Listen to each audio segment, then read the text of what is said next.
senderdus. Ja Piira pääseb löögi!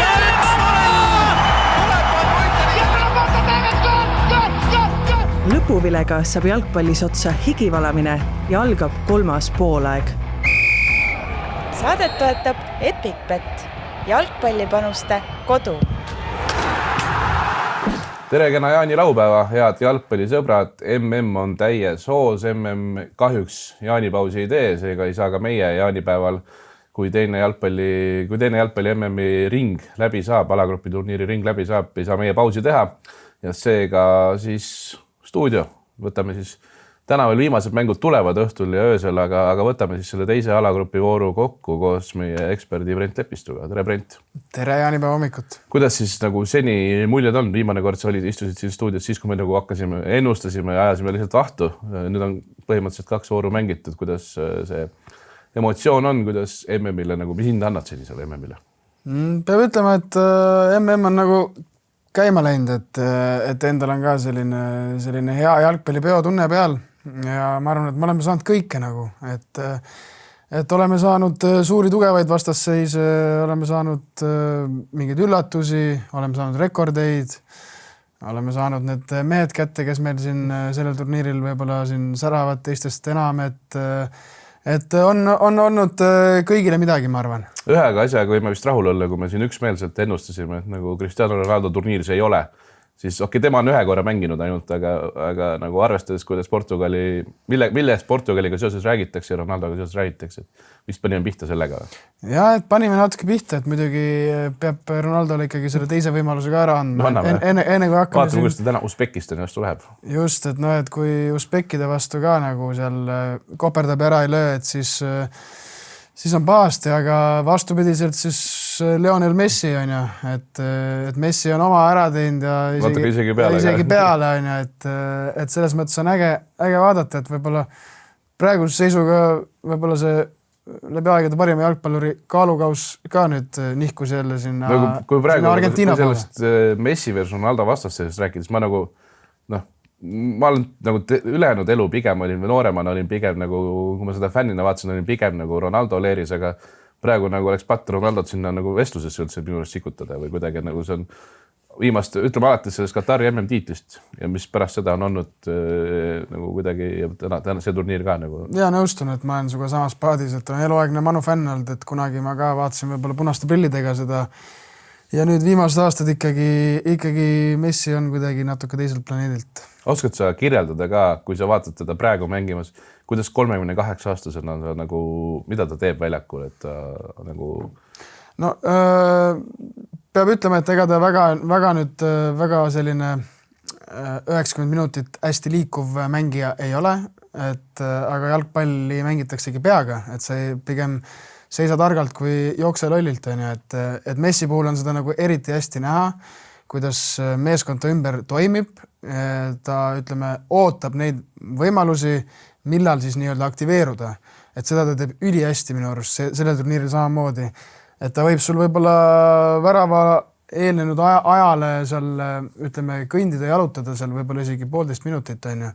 Aga kui see hetk tuleb, siis tal on aju on hapniku täis, lihased on hapniku täis ja tema klassiga ta lööb, kui anda talle neid võimalusi, siis ta lööb need ära. Välja arvatud penaltid, et see on imeks pandav, jah. Öeldakse, vaata, kui räägitakse Argentiinast või räägitakse praegu siis Messist, öeldakse, et meeskond mängib Messi heaks või kuidagi nagu mängibki Messi heaks. Mida see tähendab? Oskad seda kuidagi lihtsasse keelde panna? Jah, ütleme kõik mängijad teavad, kes on Lionel Messi. Skautida vist ei ole vaja. Skautida pole vaja. Ma just mõtlen pigem nagu tema meeskonnakaaslased. Aga nagu ta ei ole ka selline karakter, kelle jaoks mehed ei viitsiks tööd teha, et on võib-olla seal lihtsalt ülbik ei viitsi tööd teha. Et ta on Messi ja teised mehed teevad võib-olla mingeid ekstra asju selles mõttes tema jaoks, et nad teavad, et teda meid on vaja nendel värava olukordades, on ju. Või siis, kasti jõudes ka tihtipeale on näha, kui on võimalus, siis otsitakse ikkagi Messile jalga, sest seal see tõenäosusprotsent, et tuleb värav, on ikkagi kõvasti suurem. Kes siis ei tea veel, siis Messi jõudis eile õhtul, kui ta lõi Austraaliale 2 väravat, jõudis siis juba esimese mänguga, kui ta lõi Alžeeriale 3, jõudis ta Miroslav Klosega MM-ide kõigi aegade väravaküttide tabelis ühele pulgale, siis pani veel 2 tükki Austraaliale, nüüd on 2 juba ees, aga Kylian Mbappé jõudis ka, tal on ka juba 4 kirjas ja nüüd on tema Klosega ühel pulgal ja võib-olla turniiri lõpuks või millalgi võtab tema Messilt selle trooni ära, aga üks asi veel, millest me peame rääkima, on äikesepaus. Terve enne MM-i kardeti seda väga palju, sest eelmise aasta klubid MM-il oli 6 korda. Ameerika Ühendriikides oli vaja mängud seisma panna mingil põhjusel. Kui ma ei eksi, siis reegel on sel aastal või USAs on nii, et kui 13 kilomeetri raadiuses äikest lööb, siis tuleb mängud seisma panna ja kuni pool tundi on pausi, siis ei löö vahepeal selles vahemikus, siis võib hakata uuesti mängima. Prantsusmaa-Iraagi mäng 2 tundi seisis, esimene poole mängiti ära, siis 2 tundi seisis, siis läks edasi.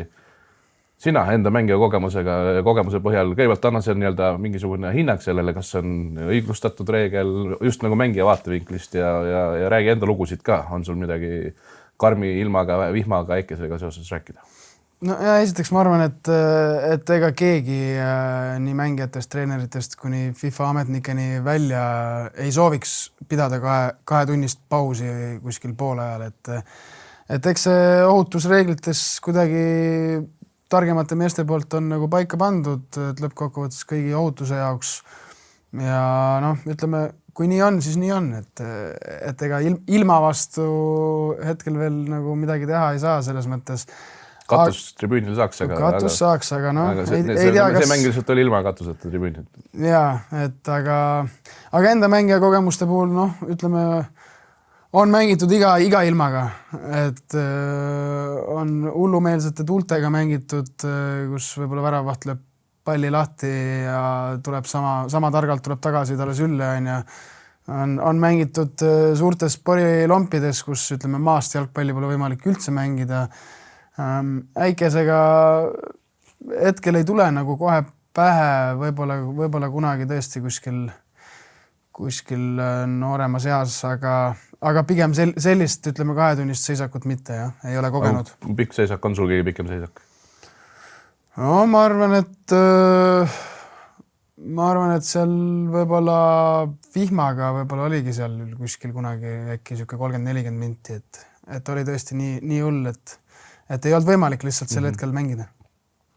Nii, ja selles saates me valisime välja siis sellise tegelase ja koondise nagu Saksamaa koondise Deniss Undav, kellest natukene pikemalt rääkida, et ootamatult suurde rolli on Deniss Undav Saksamaa koondises võib-olla sattunud, eriti arvestades, et ta ei ole kumbagi mängu algkoosseisus alustanud, et ta on mänginud 2 mängu, on Saksamaa mänginud Curaçao vastu, ta tuli pingilt, tegi 26 minutit, 2 väravasöötu, Elevandiluu Ranniku vastu Saksamaa oli suurtes raskustes, esimese poole kaotasid, siis tuli viimaseks pooltunniks tuli Undav pingilt, Stuttgarti mees ja lõi 2 väravat. Et kuidas sa kirjeldaksid tema fenomeni, miks ta ei tule pingilt, miks ta tuleb pingilt, miks ta ei alusta ja mille pealt Deniss Undav nagu teeb või nagu räägi see mees meile kuidagi lahti, et kas see ongi mingisugune 56 minutiga 3 väravat, 2 söötu, et see on nagu fenomenaalne ikkagi. No tegemist on väga efektiivse mängumuutjaga, et see, miks ta pingilt alustab, võib-olla ongi see, et ütleme, ta ei ole selliste omadustega mängija, kes oleks võib-olla kõige kiirem, kõige jõulisem, oleks mingi jõhker triblaja, et ta on... X-faktorit justkui ei ole siis või? No ei, X-faktor on tal suur, aga see X-faktor ongi tal see, et ta suudab mängu muuta ja ta on pingilt väga hea. Et ilmselt treenerid ka seda nagu tunnetavad ja teavad seda, et ta on, ütleme, ta on hästi tark, ta on niisugune jalgpalli IQ on tal hästi kõrge. Et ta on nagu kitsas maa-alas, ta suudab olla väga efektiivne. Ja ta suudab, tema nagu mängustiil on selline, et ta tihtipeale lihtsalt kaob sinna kaitsjate nagu kuskile pimedasse nurka ära, aga siis, kui ta kastis palli saab, siis ta on väga kliiniline. Et ta leiab neid, piltlikult öeldes ta lööb nagu hästi lihtsaid väravaid, aga selleks, et olla seal ja lüüa neid lihtsaid väravaid, selleks on vaja nagu väga suurt jalgpalli IQ-d. Ja Deniss Undavi puhul see on kõik olemas. Ja ütleme, ütleme jah, kunagi oli selline mees nagu Ole Gunnar Sulcher, kes vanemad jalgpallurid teavad, oli manus, ütleme, põhimõtteliselt iga kord sekkus pingilt, aga see efektiivsus, kuidas ta sekkus, oli väga-väga kõrge. Et huvitav on näha, et kuidas ütleme, Saksamaa elevandiluuranniku vastu oli ka nagu, nad olid hädas selles mõttes, et elevandiluurannikus just selle füüsilisuse vastu ja Saksamaa tahtis hästi nagu kitsalt rünnata, et elevandiluurannik hoidis liinid hästi koos, nad on suured, tugevad, füüsilised, nad ei saanud sealt välja, et sellise mängu puhul eriti nagu see Deniss Undavi selline efekt oli nagu väga märgatav. Oli see nagu mingi asi, mida kui sa vaatad seda mängu, kas sa nagu nägid esimesel tunnil ka, et enne kui ta tuli, et see on koht, kus täpselt see Undavi nagu see mingisugune efekt juurde panna, siis hakkab Saksamaal tulema, et praegu on nagu sellisest meest ees puudu. No jah, nagu ma ütlesin, et Saksamaa nagu üritas, aga nad olid hädas sealt nagu läbimurdmisega, et neil ei ole selliseid mingid target mehi ka, kellel hakata neid tsenderdusi laduma ja sealt pealt tulema, et sellel puhul et ütleme, Undavi kvaliteet lööb välja sellistel hetkedel. Võrdle Kai Havertzit, kes siis on nagu praegu tipus alustanud Deniss Undaviga. Havertz on üldse kuidagi hästi teistsugune ründaja tänapäeva jalgpallis, et on selline, põhimõtteliselt ongi natuurilt selline vale 9 pigem ju, et ta ei olegi selline klassikaline tipuründaja võrreldes Undaviga. No jah, et võib-olla... Mis mängu saab mängida ühe mehega, mis mängu teise mehega? No Havertzi puhul võib-olla ongi pigem sellised nagu teravad sööstud kuskil liini taha ja seal on tema väga hea, aga selleks on vaja ruumi. Et kui sa oled suur meeskond, oled palli valdaja enamjaolt ja siis sul on suured Aafrika poisid ees, siis võib-olla sind nagu süüakse natuke ära, et seal ongi sellist kavalat rebast nagu Undav vaja. Kui sa tänapäeva jalgpallis mõtled sellisele olukorrale, et mees on 3+2, 56 minutit MM-il ja 2 korda pingilt sekkunud, et kui lihtne on seda mängijale nagu ära seletada või nagu temaga just nagu selle individuaalsel tasandil ära talle selgitada, et sa oled nii palju löönud, viimases alagrupi voorus, kus midagi pole kaalul, võib-olla ta alustab, aga siis tulevad ilmselt play-offid ja tuleb jälle pingilt, et nagu et kuniks meeskond võidab, ilmselt on nagu lihtne kõik ära selgitada, aga just see individuaalne tasand, suured egod tänapäeva tippjalgpall ja kõik see nagu. No seda nüüd, ütleme, ma Deniss ise ei tunne, aga nüüd ongi, kõik oleneb sellest, et milline natuur nagu see Deniss on, et kas ta ise adub endale seda, ta on selles mõttes nagu rahul sellega, et ta üldse, ütleme, on koondises, saab aidata ükskõik kuidas, et ma ei usu, et ta ego on nii suur, et ta jubedalt nagu koputaks sinna peatreeneri uksele ja iga trenn nagu nõuaks, et pane mind põhisse, et võib-olla ka nagu tema saab aru sellest, et tema enda efektist on ju, et näed, et äkki mulle sobibki praegu siin sellel momendil siit pingilt tulla ja näed, ma olen löönud, on ju, et võib-olla ta just kaifib seda praegu, aga ma arvan, et see turniir on pikk ja me saamegi nagu see on huvitav koht, mida nüüd näha, on ju, et esiteks, et mida treener mõtleb, et ühtepidi sul on pingilt selline mängumuuti olemas, et kas ta nagu pelgab ka teda nii-öelda põhisse panna, sest tal on see relv pingilt või vastupidi ta nüüd mõtleb, et näed, et mul on selline mees, kes ainult lammutab, on ju, et ma nüüd järgmine mäng panengi ta põhisse, et see on huvitav vaadata jah, et kuidas see nagu dünaamika nüüd välja mängib. E-alagrupp, nagu me näeme siin ka, siis Saksamaa, kuna nad võitsid elevandiluurannikut omavahelises mängus, siis viimases voorus mängivadki nii-öelda Ecuadoriga nii-öelda pingevabalt, et elevandiluurannik ainsana saab nendega samale pulgale tõusta, aga kuna see viigimurdja või viigilahuta reegel on omavaheline mäng, siis neist elevandiluurannik enam mööduda ei saa, alagrupi võit on käes. Ecuador mängib siis ellujäämise peale Saksamaa vastu. Aga võib-olla see ongi see koht, et Saksamaal on, ütleme, kõik tehtud ja nüüd ongi võib-olla treeneril see koht, et proovida vaadata, mida teeb Unda Valkos. Ja, just, ja siis juba play-off mängudeks tal on pilt ees. Räägi natukene lihtsalt sellest, üldiselt ka sellest, kuidas mängija tuleb sisse, kui ta on vahetusmees, mis on, ütleme, kuidas mängija ennast häälestab, kuidas valmis paneb teadmisega, et ta peab mängima 60-70 minutit minimaalselt versus see, kui sa tead, et sa lähedki 26 või 30 minutiks, et kas sa teed midagi ettevalmistuses teistmoodi nii füüsiliselt kui ka vaimselt enda peas, ütleme, mängule minnes? No ja ütleme, füüsiliselt on see, et kindlasti on väga tähtis see, et sa ütleme enne mängu ka, et sa ei ole sellise lõdva jalaga seal, et sa ikkagi natuke ajad oma keha valmis selleks, et juhul kui on ju. Teine füüsilise koha pealt ongi see siis soojendusalas esinemine, et kui sa lähed soojendusalasse, siis sa oma närvisüsteemi ja vaimu juba paneksid valmis selliselt, et nagu sa peaks kohe mängu minema, on ju. Aga just ma arvan, et see võtmekoht ongi see vaimne pool, et kui sa oled pingimängija, siis sul on 2 varianti.